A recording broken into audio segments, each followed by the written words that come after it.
Let me say something that might make you uncomfortable. Something that goes against everything we're taught to believe about poverty. We're told poverty is about circumstances, about bad luck, about systems and structures. And while those things create real challenges, there's a deeper truth that Charlie Munger spent his life demonstrating.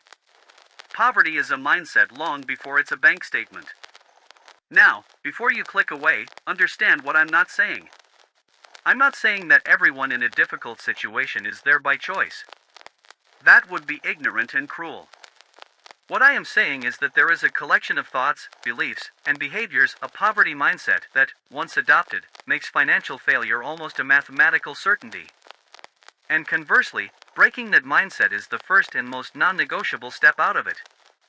Munger understood that your internal world shapes your external reality. He said, the first rule of a happy life is low expectations. That sounds bleak, but it's profoundly liberating. It's about accepting reality as it is, not as you wish it would be. The poverty mindset does the opposite.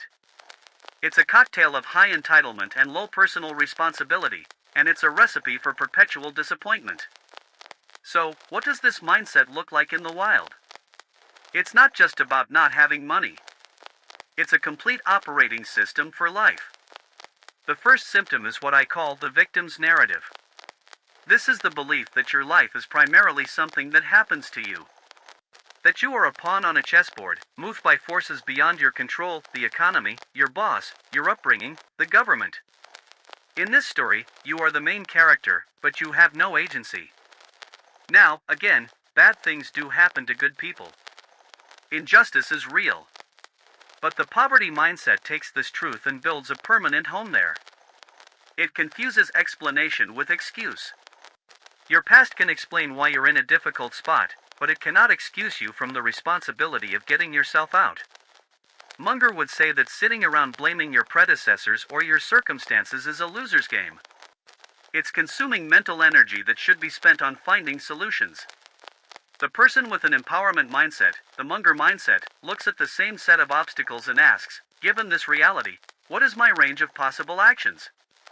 What can I do? The range might be small at first, but it is never zero. The victim asks, why is this happening to me, and finds comfort in the blame. The architect asks, what can I do about this, and finds power in the action, however small. The second pillar of the poverty mindset is the scarcity loop. This is a short-term survival mechanism that becomes a long-term self-destruction strategy. It's a focus on immediate relief at the expense of future stability. We see it everywhere. The paycheck that arrives on Friday and is gone by Monday. The impulsive purchase that provides a fleeting hit of dopamine to numb the stress of a frustrating life. The refusal to invest in a skill or education because it requires time and money now, for a reward that is years away. This isn't just about a lack of financial literacy. It's a fundamental misallocation of resources, time, attention, and energy. The poverty mindset is trapped in a perpetual today. It cannot conceive of a different tomorrow because all its resources are spent surviving the present. Munger and Buffett, conversely, are masters of deferred gratification. They are the living embodiment of the fable of the ant and the grasshopper. They understood that the ability to sacrifice a present desire for a future reward is the superpower of the wealthy. It's not that they don't enjoy life, they just enjoy the security and freedom of a well-funded future more than they enjoy a frivolous purchase today.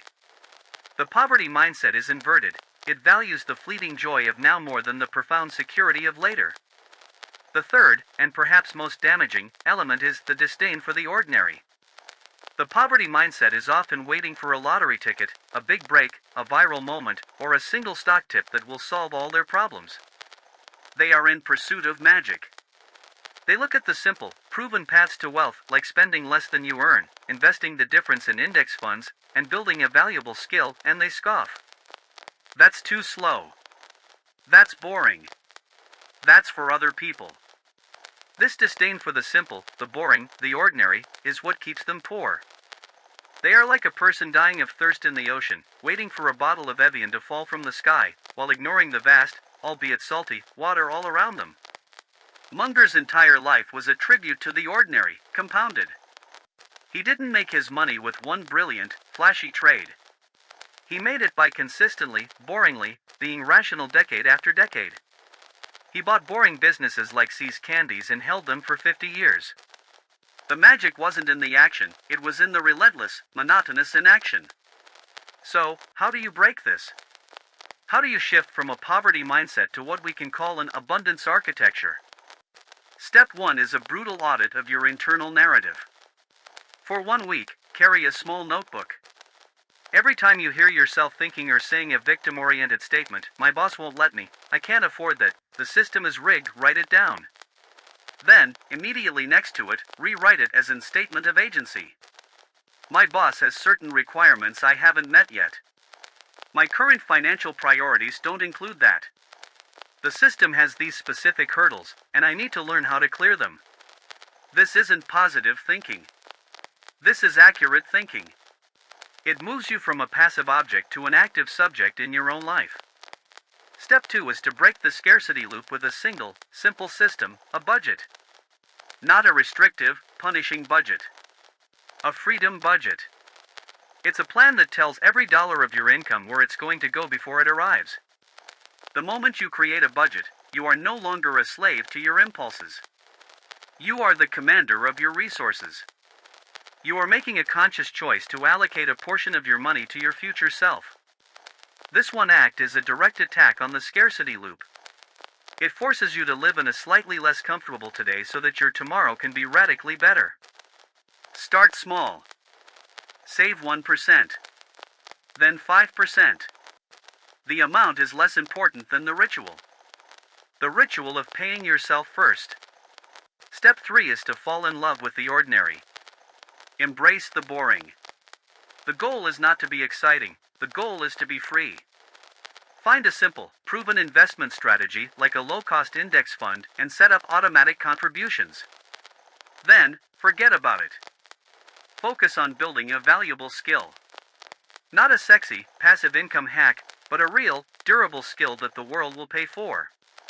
Become 1% better at it every day. Read for 30 minutes a day instead of scrolling. These are not glamorous actions. They are the quiet, daily deposits you make into the bank of your future. Charlie Munger's greatest wealth wasn't his billions. It was his mindset. It was a mind that took full responsibility for its own outcomes, that valued the future more than the present, and that found profound power in simple, boring, disciplined action. Poverty is a choice, not because circumstances don't matter, but because your response to them matters more. You can choose the narrative of the victim, or you can choose the narrative of the architect. You can choose the fleeting comfort of the scarcity loop, or you can choose the delayed gratification of investing in your future. You can chase the magic of a quick fix, or you can embrace the mundane magic of compounding. The choice is, and has always been, yours.